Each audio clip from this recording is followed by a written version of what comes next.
کریں گے سیالکوٹ واقعے کی۔ سیالکوٹ میں مشتعل افراد کے ہاتھوں سری لنکن شہری کی ہلاکت پر پولیس کے چھاپے، 2 مرکزی ملزمان سمیت 120 افراد کو گرفتار کر لیا، 800 افراد کے خلاف مقدمہ درج کر لیا گیا۔ مقتول کا پوسٹ مارٹم مکمل کر لیا گیا، جسم کا زیادہ تر حصہ جھلسا ہوا اور ہڈیاں ٹوٹی ہوئی تھیں۔ لاش آج خصوصی طیارے کے ذریعے سری لنکا روانہ کی جائے گی۔ واقعے کی ابتدائی رپورٹ وزیر اعظم عمران خان اور وزیر اعلیٰ پنجاب عثمان بزدار کو پیش کر دی گئی ہے۔ رپورٹ کے مطابق مار پیٹ کا واقعہ صبح 11 بجے شروع ہوا تو فیکٹری مالکان غائب ہو گئے۔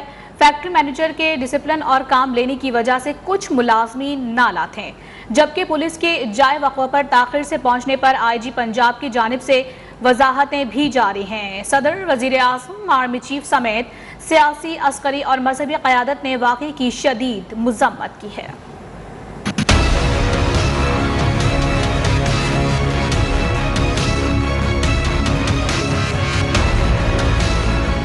سیالکوٹ وزیرآباد روڈ پر مشتعل ہجوم کے ہاتھوں سری لنکن مینیجر کی ہلاکت، پولیس کی جانب سے 50 سے زائد چھاپے، 2 مرکزی ملزمان سمیت 120 افراد کو گرفتار کر لیا گیا۔ پولیس ترجمان کے مطابق ویڈیوز کی مدد سے مزید ملزمان کی نشاندہی کے بعد گرفتاری کے لیے چھاپے مارے جا رہے ہیں۔